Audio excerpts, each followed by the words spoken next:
Welcome back. Continuing our conversation with Long Beach Mayor Bob Foster. Bob, the port, significant economic engine in this community. Talk for a moment about the role of the port, and then I have a couple of specific questions.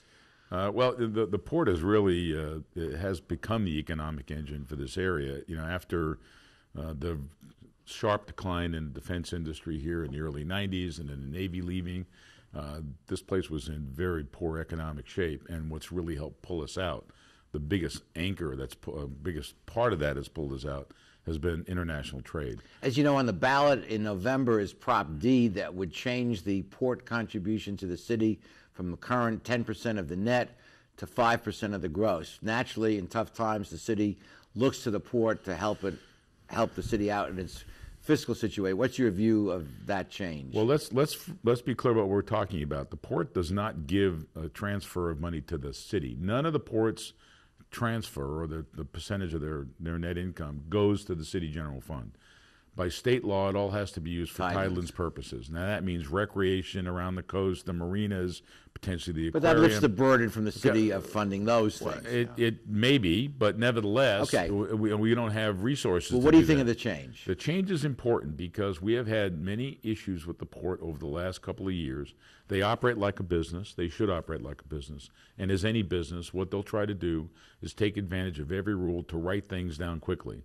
So if they have a choice, for example, to take a write-off in 1 year versus 5 years, they will choose 1 year. Any business would do that. So the net figure varies and bounces around. Exactly. So we start getting into it. It's a cause for dispute between us and the port. Now, I want them to operate like a business. So we sent the auditor over there. The auditor found several things. One of the things she recommended was that you should not take the previous year's transfer payment off the future year income statement because it's not really an expense. It's a dividend. It's a transfer payment. So they chose not to do that. So these disputes keep going. And I said, look, she recommended, and I agreed, and I think it's a smart thing to do, is let's just deal with the gross.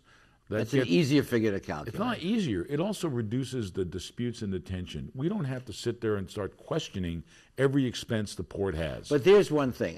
In a sense, the port is sharing some of its wealth with the city. Historically, it was based on net profits. If it goes to gross revenues, here's a possible problem. Gross revenues continue to increase, even though they may have been down recently because of the trade and economic situation. But over time, revenues will continue to increase pretty much on a straight line. But the net can change quite a bit. Is it fair to the port to be asking for 5% of the revenues, even when in a particular year the net may be way down, if the money's going to actually be paid out of, quote, profits? Yeah, I think it is fair. Okay. In fact, well, I'll tell you why. Because I think the port has an obligation to be able to assist the area around which it functions. Look, the port has a great engine. There is no question about that. 30,000 jobs in this area. It also has enormous impact. You can't exclude that. I think it's their responsibility to be able to assist with the tidelands projects. They should do that, and they should do it on a consistent basis. And the port, even in this condition, has the right to say, you know what? Financial conditions don't allow us to do this. There's always a safety valve, including in this proposition. They could say, financial conditions don't allow us to make this transfer. We can't do it this year. So the proposition would mandate that transfer, except in special circumstances where the port did not have the money to do it. If the port commissioners, in their judgment, believe that the economic condition of the port does not allow it, they don't have to make it. Fair enough. But historically, they have been giving 10% of the net.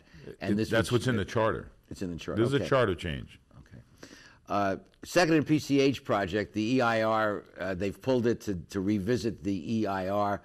I've asked you this before. You answered. I asked you if you support the project. You said you would support a project that was consistent with the ambiance of the community. My question to you, do you think a 12-story hotel is consistent with the ambience of an area that's basically 3 stories? I'm going to give you the same answer I gave you last time. This project has now changed since we talked about it, all right?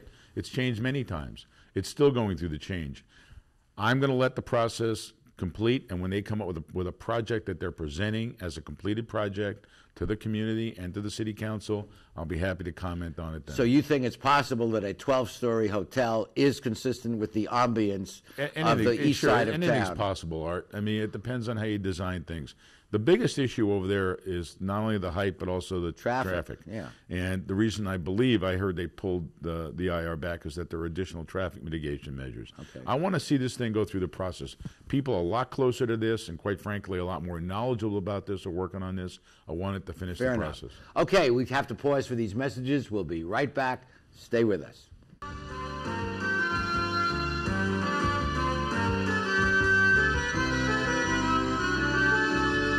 Phil Trainees mixes California style with continental cuisine that includes fresh seafood from around the world.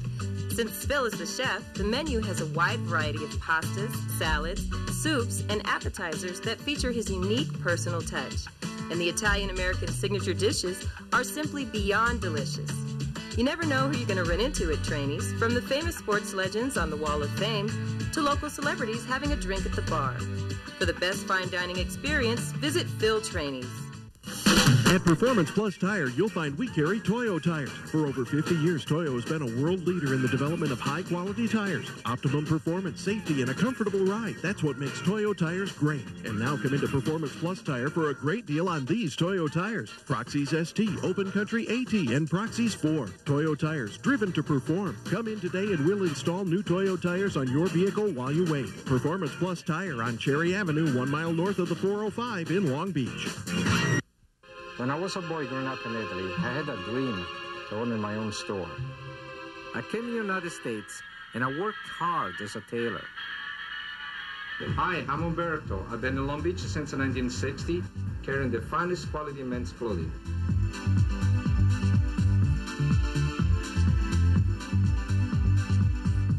It was a long way away, but styles are just around the corner.